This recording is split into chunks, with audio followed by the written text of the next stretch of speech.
You're watching Notepad. My name is Ibrahim Sani.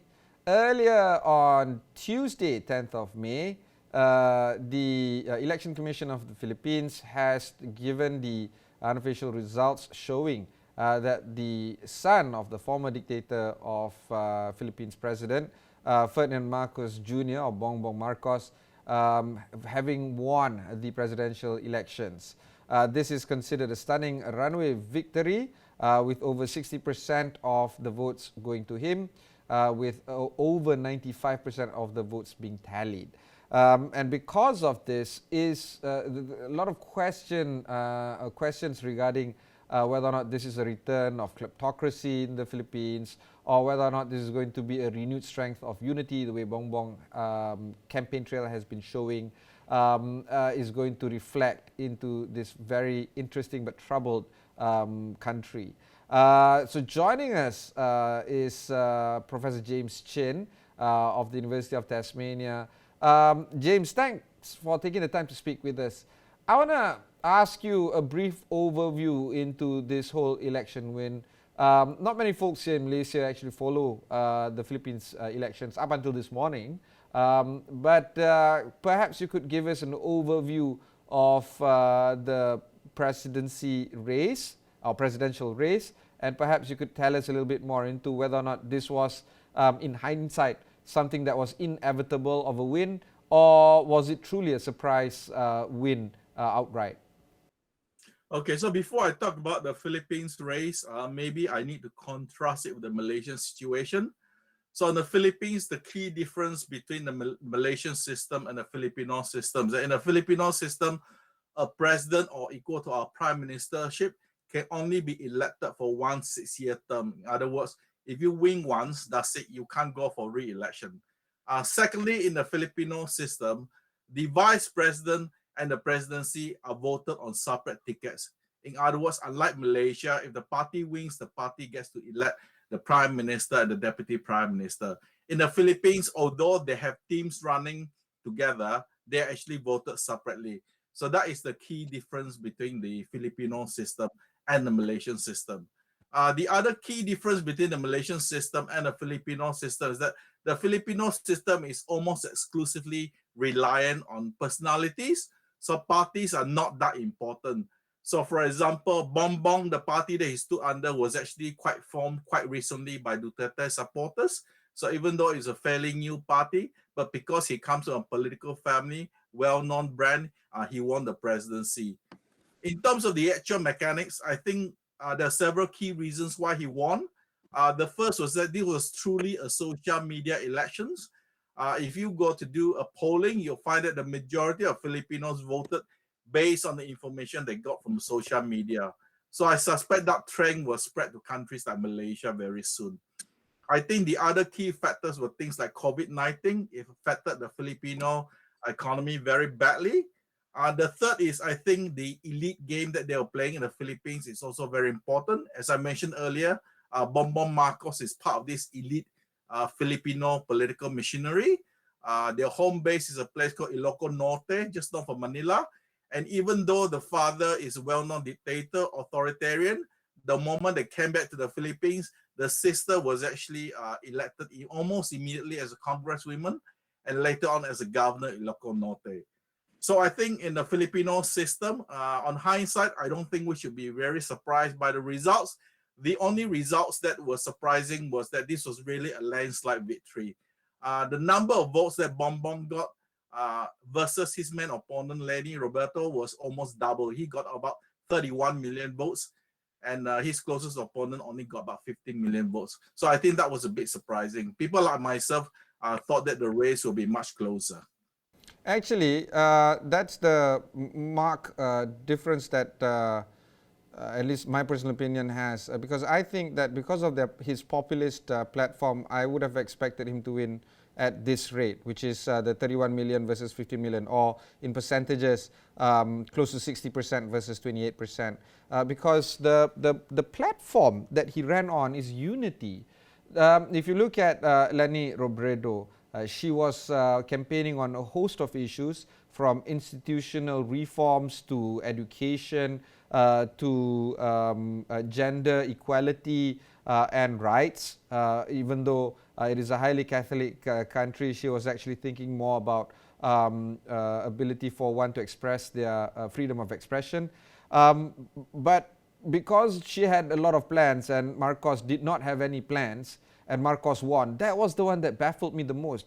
Am I too naive, or is this something that is expected from the local scene in Philippines? Well, I think you have to remember Marcos comes from a political brand name. So his clientele network in the Philippines is very, very strong. You also have to remember that a large chunk of his popular vote are actually not Marcos supporters, they're actually Duterte supporters. Don't forget, before this election, there were rumors that Sarah Duterte, the current president's daughter, was actually also going to run. But the deal was done where Marcos will be the presidential candidate, she will be the vice president candidate. So you can argue that a large chunk of a vote, maybe up to 70% of a vote, actually came from Duterte supporters. So if you look at it within that context, they can see that, yes, he did very well, because I think by and large, despite what the international press is saying, Duterte's shoot to kill policy, especially in law and order against the drug dealers, I think even though that a lot of the people in the international community were very concerned about that, this was an extremely popular policy among the Filipino people.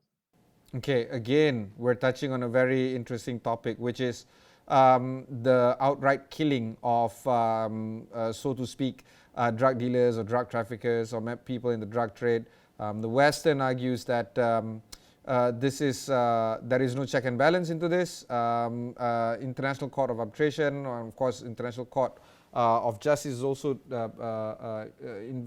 instigating an investigation into these summary killings. But you're right, domestically, people do view this whole strongman President Duterte Sr. as a good way of managing this kind of, I guess, plague, social plague at least.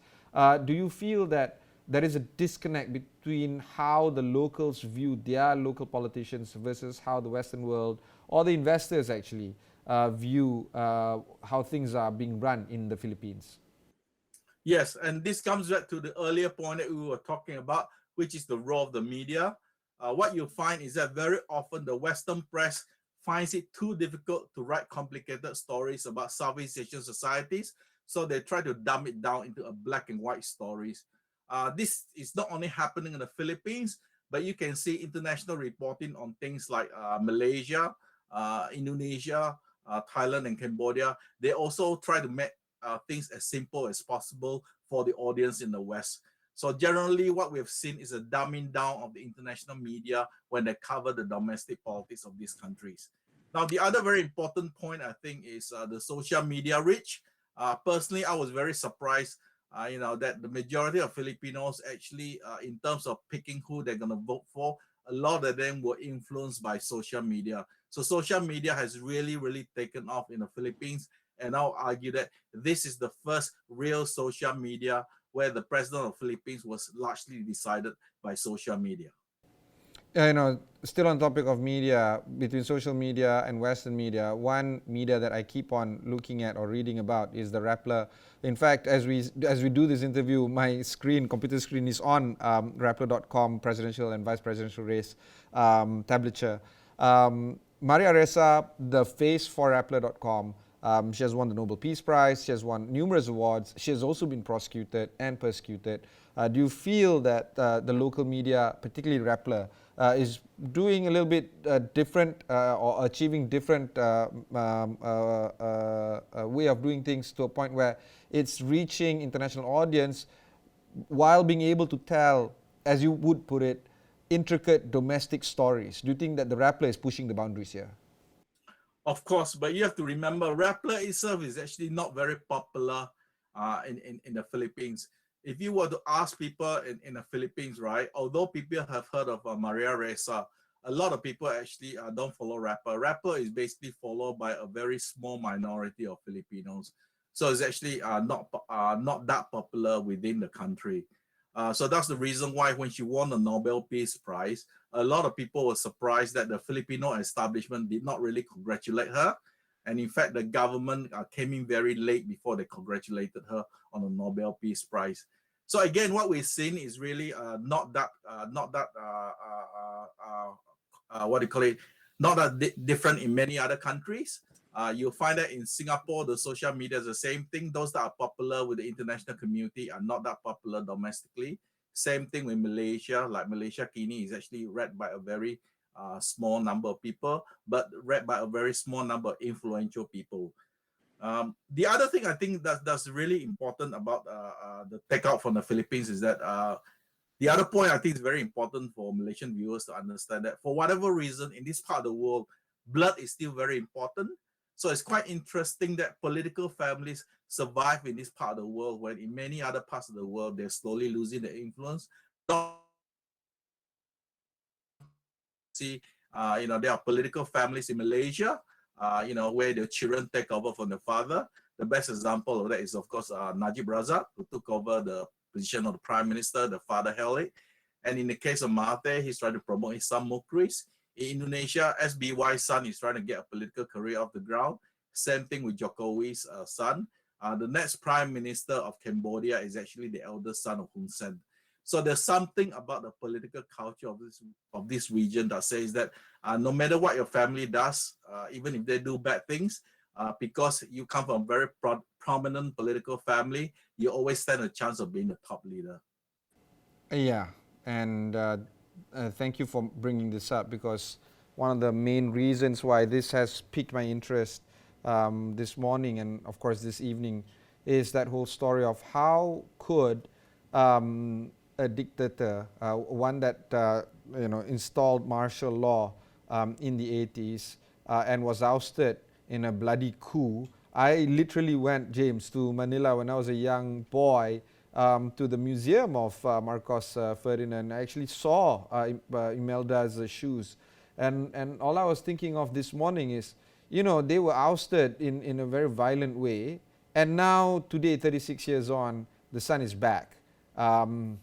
That whole famous last names that you were talking about, this whole something in the water when it comes to Asian politics, just can't get enough of famous political dynasties. Do you feel that there is too much of a similarity of what's happening in Malaysia and perhaps even the return of, say, for instance, Najib Razak's family or any other political dynasties that might see a comeback despite the wrongdoings of their forefathers? Well, I think we already seen that in the Malaysian situation. It is my prediction that Barisan Nasional, if a general election is held in Malaysia this year, Barisan Nasional is a shoe-in. So despite all the sins committed by UMNO will end up being in power again if the elections are held this year. You can also see that within the Malaysian context, despite all the evidences on 1MDB against Najib Razak, he's still the most popular Malay politician. You can even look at in terms of social media tag, he is still number one. His followers in social media is still the largest in Malaysia. And wherever he goes now, even among the urban educated class, people warm up to him. So you're quite right. There's something about the political culture in this region that says that, it really doesn't matter what you've done. It's all about packaging. It's all about your social media. It's all about reaching out. And the most important element is, of course, the branding, your name brand. I think the other thing about the Filipino stuff, which fortunately in Malaysia we don't have, is this idea of celebrities entering politics. So one of the presidential candidates in the Philippines is Manny Pacquiao, as you know, the boxer. So it is very, very common in the Philippines for famous movie stars. One of their former president was Era Estrada, a famous actor. So we haven't reached that stage yet. But who knows, in the future, Malaysians may decide that we like celebrity culture. Although that I have to say, in the past, there's been attempt to bring, famous people into the political arena. The most obvious case was, people were offering a former badminton champion, a place in the political arena, and of course, the famous soccer So Ching An stood under as MCA candidate. So it has been done in Malaysia, but fortunately, none of them got elected. So hopefully we'll stay that way for a while. All right. One short break. When we come back, we'll continue our conversation with James Chin of University of Tasmania.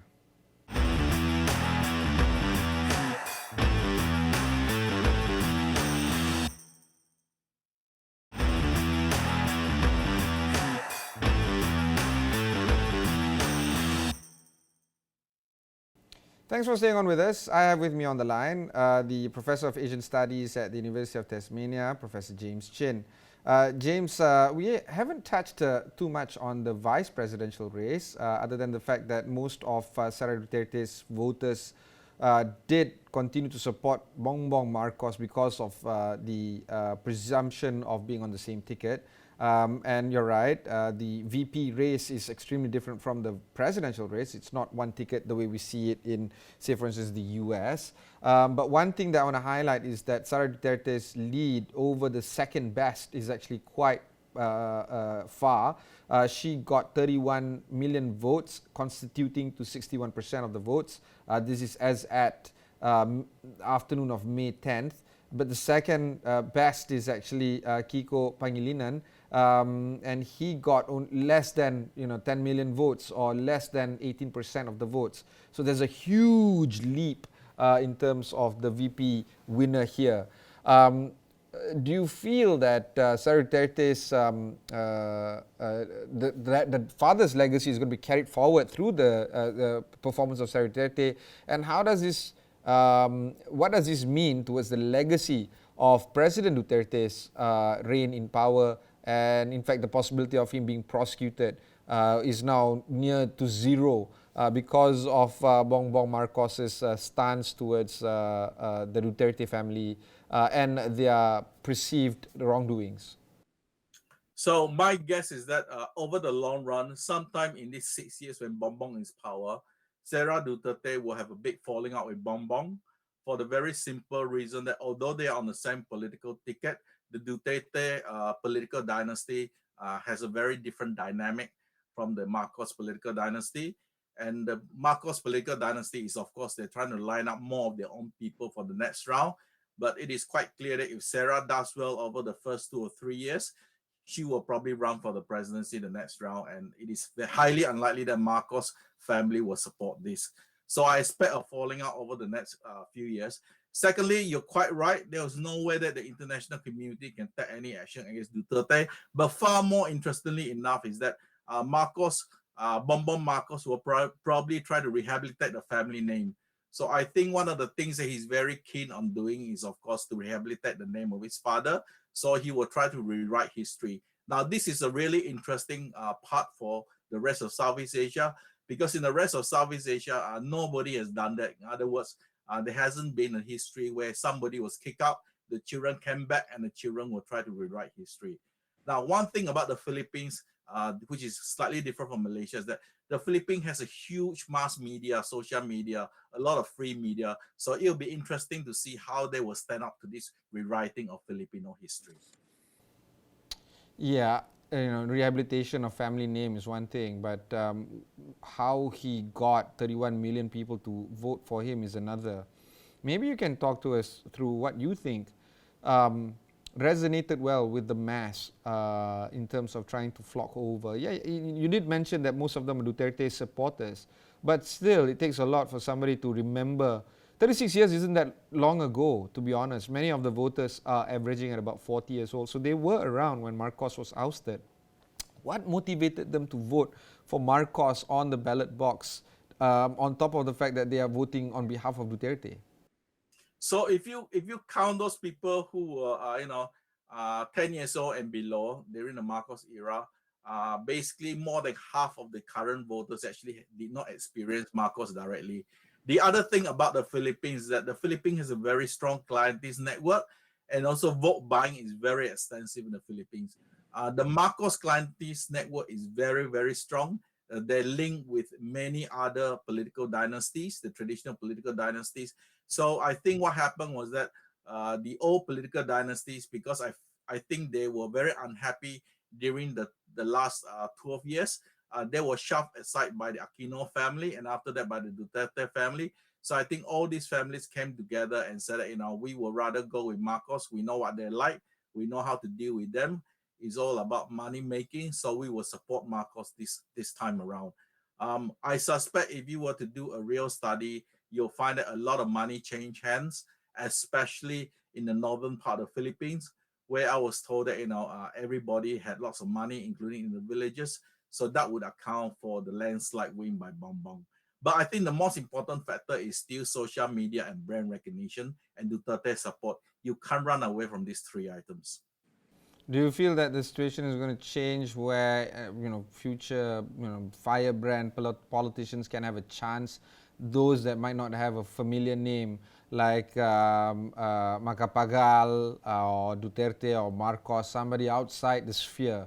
The way we saw, say for instance, if I could draw a likelihood, Barack Obama, who did not have a famous last name. Do you think that that could happen in a country like Philippines? It'll probably not happen for the next election 6 years from now, but of course it is possible, given the fact that we know that there's one thing the elites can't control, which is social media. In this instant, in this election, we know that they spend a lot of money buying all the cyber troopers, and this time they pull the trick. So whoever comes out in the future, one of the landscape you have to control is the social media landscape. Whoever controls the social media landscape will have a clear advantage above all others. In the Philippines, one of the interesting things enough that people laugh at Malaysia and say that Malaysia will have lots of cyber troopers, but in fact, if you compare the cost of running a cyber trooping operation in Malaysia and the Philippines, the Filipinos are running it at least half the price of what it costs in Malaysia.